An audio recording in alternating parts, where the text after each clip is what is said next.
Hello, health champions. This is a liver, and if you don't take really good care of your liver, it can turn into a fatty liver, a cirrhosed liver, and eventually liver failure. Your liver handles over 500 essential functions, and it's the #1 organ that will clean out your toxins. It used to be that all fatty liver was caused by alcohol, but chances are that if your liver is fatty today, then it's because of the foods that you've been eating. I hear so often that people are frustrated with all of the conflicting information out there. And there's a number of YouTube videos on this topic, but I find them all incorrect and incomplete. So in this video, I'm going to help you understand how it really works so you can take care of your liver and stop being confused. First of all, though, we need to talk about what not to eat. And here I'm going to talk about some of my recommendations, but also comment on some of the myths and misconceptions. So when I looked around, the first thing that I found in many places was sodium. They tell you to avoid salt because it has sodium, and sodium causes water retention. Now, this is true in a sense because water follows sodium, but it's only true that it causes water retention if you can't regulate your sodium. So if you have a hormone problem, if you have an endocrine tumor, or if you have kidney failure to where you can't regulate sodium, now that is a reason to limit your sodium intake because your body doesn't know what to do with it. However, for the average person, you don't need to worry about sodium, and it really has nothing to do with a fatty liver. So that recommendation is incorrect. The next one is added sugar. They tell you don't eat added sugar. I couldn't agree more because added sugar will increase the liver fat. And we'll talk a lot more about that. So big green check mark on that. The next thing we see a lot is red meat. And they tell you that avoid red meat because it's high in saturated fat. Well, it is high in saturated fat, but that is not a problem. And we'll talk about that in just a little bit. So that claim is also incorrect. And also a lot came up about fried foods to avoid them. And they're saying that this is a bad thing because they're high in fat and calories. Now, I give this a question mark because they are correct. Fried foods are not a great thing for the most part because they are using bad oil. It's not about calories or the amount of fat, it's the quality of the oils. And virtually all fried foods you're going to find are using plant oils, vegetable oils. And in order for those oils to tolerate heat, because they're naturally very heat sensitive, they have to destroy those oils. They have to process them, oxidize them, bleach them, deodorize them, so that they're toxic and rancid. That's why you avoid fried food.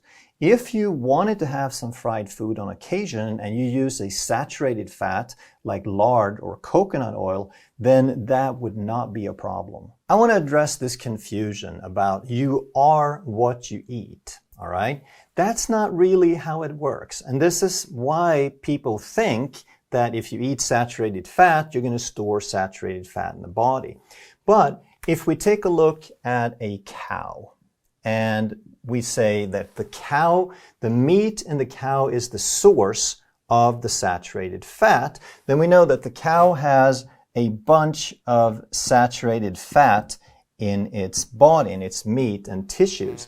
But then the question is, if we are what we eat, then how does the saturated fat get into the cow? Because cows don't eat saturated fat. If the cow is allowed to eat what it wants to eat, then it's going to eat grass. And then somehow this grass turns into saturated fat, and that's called a biotransformation. So if that happens in the cow, then why would it happen very differently in a human? Meaning not that we eat grass, but that the saturated fat in our bodies don't necessarily come from saturated fat. So in humans, it's also about biotransformations, but in humans, the source of it is not grass, it is excess fuel when we eat more than we need, then that excess fuel is going to be turned into fat for storage. And when that excess fuel is accompanied by excess insulin, because insulin, like we've said, is a storage hormone. And then in humans, that is how we end up with our saturated fat. It does not come from the saturated fat that we're eating. And there's so much confusion on this because people talk about how the studies say that if the liver is full of fat, full of saturated fat, then that liver is insulin resistant, which is true. But it's not the saturated fat that caused the insulin resistance. It's the other way around. It's the excess fuel and the insulin that creates the saturated fat. And now when the liver is congested, it becomes insulin resistant. Now, in order for these foods to make sense, we need to understand the real cause of fatty liver. And the real cause is overwhelm. When we give the liver more to do than it can handle, then it's going to get congested. And the things congesting the liver are all the substances that only the liver can process. If every cell in the body can process it, it's much harder to become a burden. But if only the liver can do it, now it clogs up pretty quickly. And the first thing that everyone knows about is alcohol. And this is why it's a regulated substance. It's restricted. They don't want us to drink a lot. We don't give it to kids and so forth. But very few people know about fructose. They've heard kind of about sugar. They know sugar is a bad thing. But the real reason sugar is so bad, that white sugar is so bad, is that 50% of sugar is fructose. So if you eat 100 grams of sugar, which most people do in a day, you're getting 50 grams of fructose, which is going to clog up that liver. The third thing only the liver can do is to process toxins and clean those out. And if the liver is already busy with alcohol and fructose, now it's kind of backed up and it's not going to be able to process those toxins very effectively, and therefore those toxins build up as well. And the fourth factor we need to understand is insulin. Now, insulin is the smaller player in this. Insulin doesn't necessarily cause the fatty liver, but when the liver is already fatty and we have a lifestyle that maintains a high insulin level, now insulin aggravates it, it makes it worse. Insulin is a storage hormone, so it's going to prevent the fat burning in that liver and it's going to perpetuate the insulin resistance in that liver. So we can't clean out a fat liver if we still have high insulin levels. And now that we understand the real causes, then it's pretty simple to know what to avoid, what really to avoid. And the first thing, of course, is alcohol, because we all know that causes liver failure. But again, the second thing is the sugar, and we want to avoid all sugar, both the added and the natural, because people have this hang-up that added sugar is very different, and it's not. It's just the quantity that's different. We're concentrating it so the quantity builds up faster. But even if it's a natural sugar and you eat a ton of fruit, if you're just downing the watermelon and the bananas and the mangoes and the pineapple, thinking that you're doing yourself a favor in eating natural fruit, then you're mistaken, because it can still add up and you can still eat 100 grams of sugar or even 200 grams of sugar from fruit.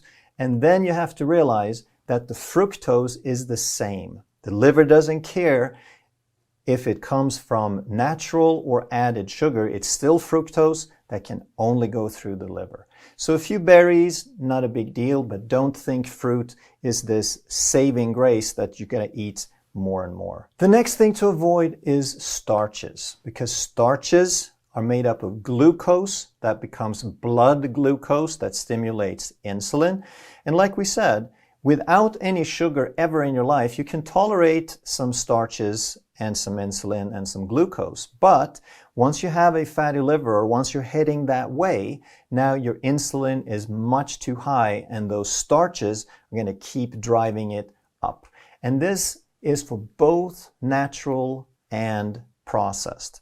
So the processed food is always worse because they have taken away the fiber, they have made that starch even faster to absorb, but there's very little difference between white rice and brown rice, white flour, whole wheat flour. It's still almost pure glucose. And then you absolutely want to avoid the foods fried in plant oils. If they're so-called vegetable oils, you know that is an oxidized, toxic oil, and that's the reason to avoid it. It will absolutely damage and put strain on the liver. And the final thing we need to understand is so many people say that, well, look at me. I eat some starches, I eat some rice, I eat some potato, and I'm doing fine. And that's true. And we have to understand there's a big difference between reversing a condition and maintaining health. So if you're insulin sensitive, you can tolerate a certain amount of these foods, even some starch. But if you're trying to reverse a condition and you have a fatty liver and your insulin levels are super high, then you have to do much, much more. You have to be much stricter than a person who's just trying to maintain their insulin sensitivity. Number 10, whole grains is an item that makes it onto every politically correct food list, regardless of the topic for that list. But is that a health food? Is it a superfood? Well, most of the time when they promote whole grains, all they're saying is that it's better than. And what is it better than? It's a little better than sugar and white bread. And that's not saying a whole lot, is it? Because we all know that sugar and white bread is about as bad as it gets. So if something's a little better than sugar and white bread, that does not make it a health food. In fact, grains have a little bit of fiber and protein and so forth, but most of it is pure glucose. It breaks down very quickly, and that glucose becomes blood glucose and stimulates insulin, and you have that blood sugar roller coaster that is really not a good idea. To make things even worse, grains are some of the top allergens of any food out there.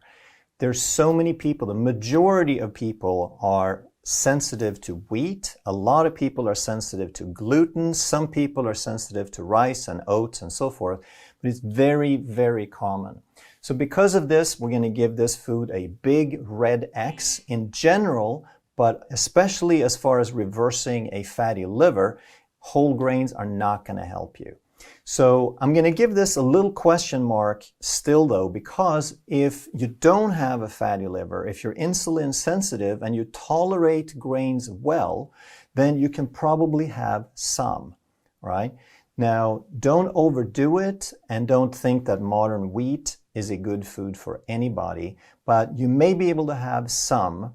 Just don't think of it as something that's going to reverse a fatty liver. Now, even though the title of this video has to do with superfoods, and that's a very, very popular concept, people just go crazy for that idea, I want to clarify a few things. And I have a real problem with the very word and the concept of superfood. So one question is, if we took a vitamin, would it be possible to undo a poison? Let's say that we're getting some mercury exposure and we're getting it on a daily basis. Is there any vitamin that we can take to get truly healthy? No, there isn't. Because as long as we have that exposure, we're going to get sicker and sicker and sicker. And maybe that vitamin can help us tolerate it just a little better, but we're not going to get healthy until we stop the exposure. Same thing, if we have a lake, could we add something to reverse the toxicity of that lake? If all the fish were dying and going belly up, could we add a vitamin or an antioxidant and all of a sudden those fish would be healthy again? No. If we keep pouring toxins into that lake, there's nothing we can add that's going to make those fish clean and healthy until we stop the exposure. So when we talk about superfood, we're missing the big picture because we're getting the idea that there's this miraculous thing like a medication that's just going to stop things, they're going to protect me, right? There is no such thing. Now, I believe that the only reason that we even buy into the notion of a superfood as a remedy is that we've been indoctrinated, we've been conditioned for decades into the thinking of an allopathic model. And what does that allopathic model say? It says that if we have a symptom, then we can take something for that symptom. So we have a symptom, and then we take a remedy.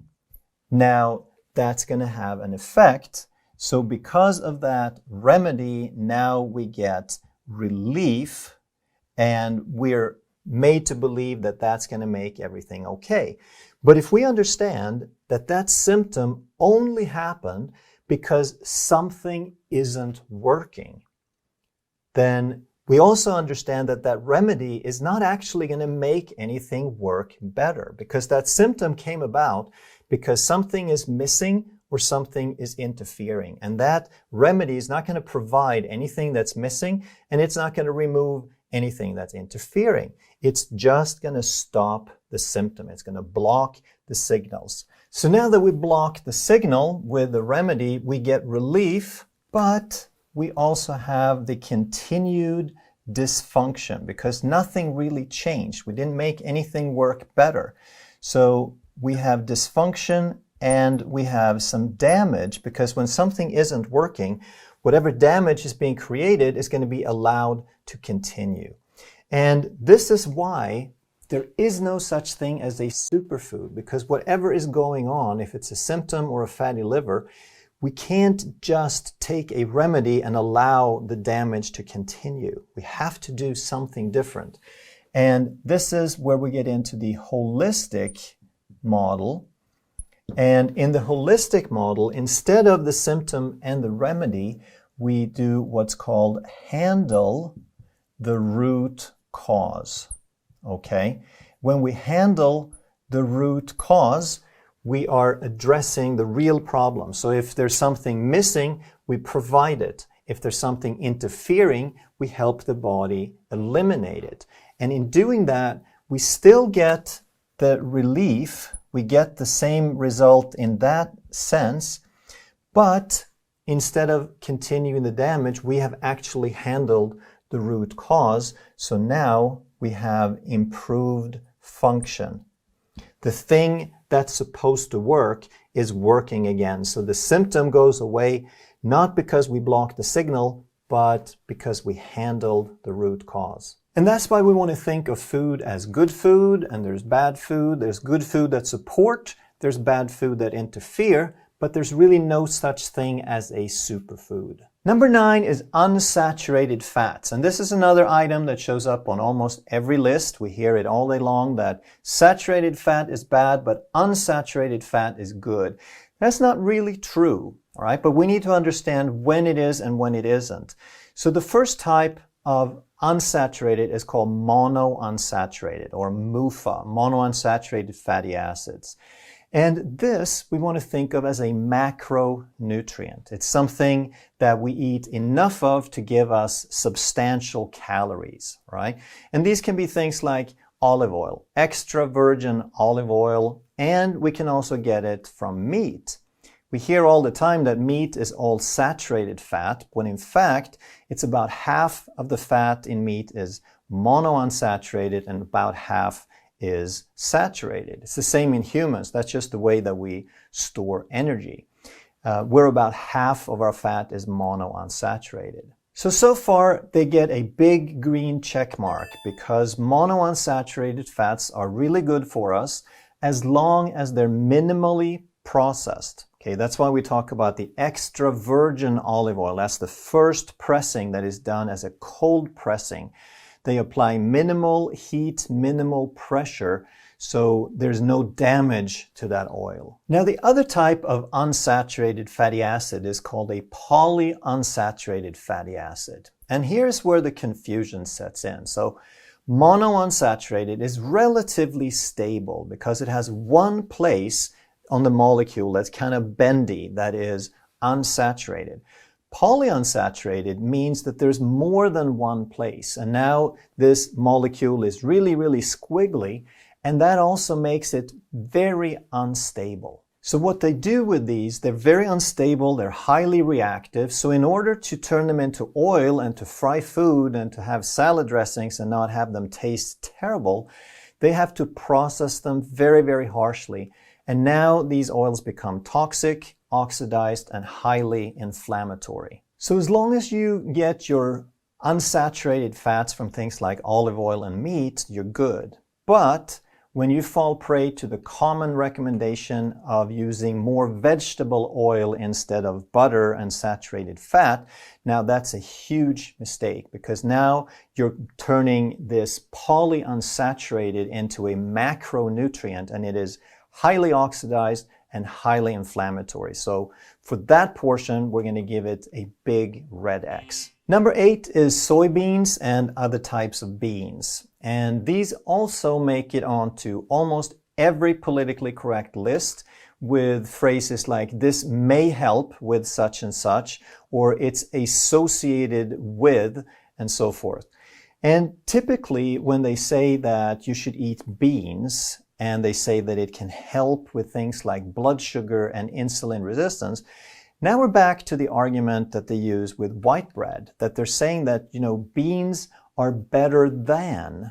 So yeah, I agree. Beans are better than grain, for example, but it doesn't mean that they're a good food. On top of that, virtually all soybean in the world today is GMO, genetically modified, and just like we talked about before, allergens. Soy is one of the top allergens. It's one of the things that people have the most sensitivities to.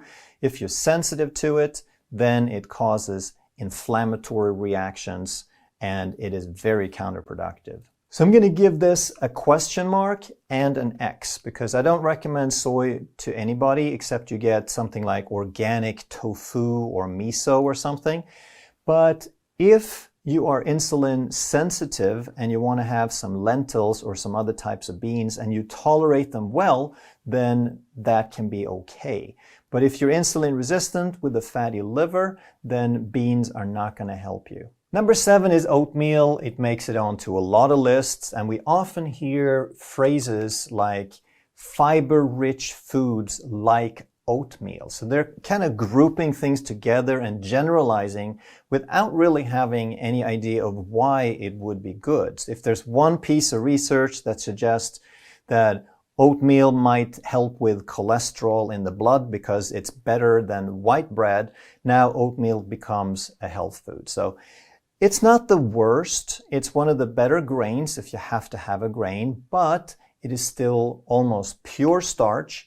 And it is going to break down pretty easy and turn into glucose. And a lot of people are gluten sensitive. And if you don't buy it with a certified gluten-free oats, then you're pretty much guaranteed to get some traces of gluten in that package. But even if you get certified gluten-free, there's still something called a cross reaction. So a lot of those little markers, a little bit the identifying markers on the molecule of oat looks a lot like gluten. So once the immune system has been triggered and a little confused, now in a lot of people it's going to start reacting to oats as well. But like I said, it's not the worst food. There's a lot of people that do pretty well with it. But if you're going to eat oats, make sure that they're steel cut oats, because steel cut oats is the whole grain. It's going to be broken down and absorbed pretty slowly. It's going to contribute to glucose much, much slower than the highly processed. And if you get the instant oats, they're just barely better than jelly beans. So overall, I would give this a red X if you're trying to reverse liver disease. But if you're just looking in general and you do pretty well with it, then it's not the worst food that you can eat. Number 6 is coffee. And there's been quite a bit of research done on coffee, but everywhere they report, they're saying things like it may be protective against non-alcoholic fatty liver disease. And they're using phrasing like associated with. Nowhere could I find any indication of a mechanism, right? So they're saying that we think this is good, but we have no idea why. So in my mind, though, then I always want to think, what are they comparing it to? What did all the other people, so if they study all these people, 1 million people who drink coffee, then my question is, the people who didn't drink coffee, what did they drink instead? So in a sense, coffee is just better than something else. And if people drink coffee, they probably drink less soda and sweet tea and other things like that. So I'm not opposed to coffee. I drink coffee myself. I don't think it's a bad thing. I've never really found any convincing arguments against it. I think if you have weak adrenals, you should not drink 6 cups a day, but most people can probably drink 2 cups and be totally fine. Just don't think about it as some superfood that's going to help you reverse fatty liver. Number 5 is walnuts, and in my mind, it's a good food. It is high in protein and fat. It is low in carbohydrate. And as such, it's really no different than most other nuts, especially things like macadamia and pecans, which are some of my favorites. And when you have something that's low carb and high fat and protein, it's going to be satisfying. It's going to help you reduce insulin and reverse insulin resistance. So in that sense, I'm all for it. Just don't think of it as a superfood that's going to help fix anything. But again, when they put these in lists of superfood and they quote different studies, they're looking for some magical molecule that's going to start protecting you and reversing disease. And it just doesn't work like that. So overall, we give it a green check mark because it's a good food. Just don't think of more as better. Number 4 is omega-3s. And now we're back to these polyunsaturated fatty acids. These are the polyunsaturated that we really need. These are essential, but we only need them in very small quantities for specific reasons. One of the best ways to get them is through fish oil, through a supplement, or you can eat the whole fish. And there's lots and lots of documentation that show the mechanisms, and there's just no doubt that it is anti-inflammatory. It reverses, it addresses the root causes of a lot of the metabolic syndromes. So when we're talking about fatty liver, we're talking about cardiovascular disease or metabolic syndrome, it addresses the core mechanism in all of those. And for that, we give it a big green check mark. But we're also going to start asking some questions here, because a lot of people think that omega-3s are all the same. And flax oil, flax seed, has a lot of omega-3s in it, but it's not the type that we need. We need to convert the flax into something called EPA and DHA. And the problem is that if you're super healthy, then you're reasonably good at converting flax oil into EPA and DHA. However, if you're not so healthy, if you have a lot of oxidative stress and insulin resistance, the worse off you are, the less flax you're going to convert into the stuff that you need. So the people who really need it, they're not going to be converting it. And therefore, flax is not a great source of omega-3s. Not for that reason. I still eat some flaxseed because I like it. I like to grind it and put it on yogurt with chia seeds. But I don't eat it to get the omega-3s, and I don't eat more because I think it's a superfood. And like we said before, we want to think of these very specific omega-3s, these very specific polyunsaturated fatty acids, as a micronutrient. Right? It's like a vitamin or a mineral or something. We're not supposed to turn it into energy. We're not supposed to get large quantities. They're for very specific reasons. They're for cell membranes, they're building blocks and hormone precursors and things like that. And some of the best sources, like we said, is fish. But if you eat good quality eggs, you can also get virtually all your omega-3s, the right ones, from eggs. And if you don't have access to quality fish and eggs, then I would suggest you get a supplement. Number 3 is cruciferous greens. And cruciferous has to do with the shape of a flower that's like the shape of a cross for a certain plant. And these plants all have different phytocompounds. They have different chemicals in the plant that actually assist the liver in its detoxification processes. So these foods are things like arugula and bok choy and Brussels sprouts and broccoli, for example. But it also includes things like cabbage and cauliflower, kale, and even rutabaga. And as long as you tolerate these well, you can eat pretty much as you like.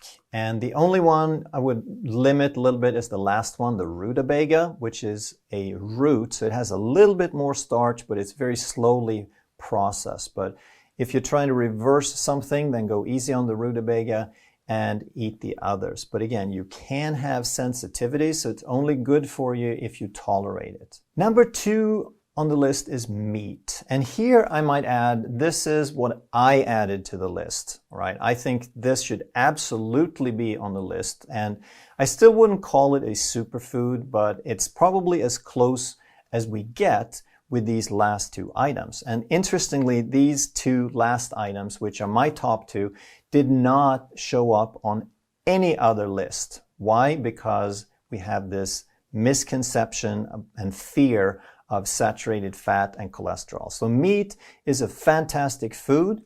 It is packed with nutrients. It is a very rich food. It's very, very filling. It is a great protein source. And a lot of what I talk about is sensitivities. Okay, a food can be good, but if you react to it, it's not good. And the reason carnivore is getting so popular is people have all these food sensitivities, and meat, beef, is arguably, possibly the least allergenic food out there. So if you're looking to avoid things that you react to, for a lot of people, red meat is it. Meat is also a very rich source of methionine, which is a sulfuric amino acid that the body can use to make glutathione. And glutathione is the body's most powerful antioxidant. Meat also has a lot of saturated fat and monounsaturated fat, both of which are very stable. So if you can get past the fear of saturated fat and you work on lowering your insulin, now saturated fat becomes an excellent energy source. And because it is stable, it is very non-inflammatory. And number 1 on my list is eggs. And this is interesting because I didn't find it on any other list out there. And again, because we have this phobia and aversion to saturated fat and cholesterol, which is completely misguided. Eggs are packed with nutrients. They have a lot of the same benefits that meat does, but it also has something called choline, which is a vitamin that is kind of a catalyst for fat burning. It's one of the things that's going to help you burn through that fat in the liver. Eggs are also rich in certain vitamins, especially B6, B9, and B12. And these vitamins allow your body to convert a harmful inflammatory substance called homocysteine into a very useful substance called methionine. And then the body turns methionine into glutathione, which again is our most powerful antioxidants. And not only do eggs have these vitamins to help us process methionine, but it's also a rich source of methionine in itself. And eggs are also packed with essential fatty acids, the EPA and the DHA that we talked about before. And if you get the good quality, the pastured eggs, they're going to be many times higher in these essential fatty acids. So very often you can get your complete supply just from eggs. So eggs also obviously deserve a big green check mark. If you enjoyed this video, you're going to love that one. And if you truly want to master health by understanding how the body really works, make sure you subscribe, hit that bell, and turn on all the notifications so you never miss a life-saving video.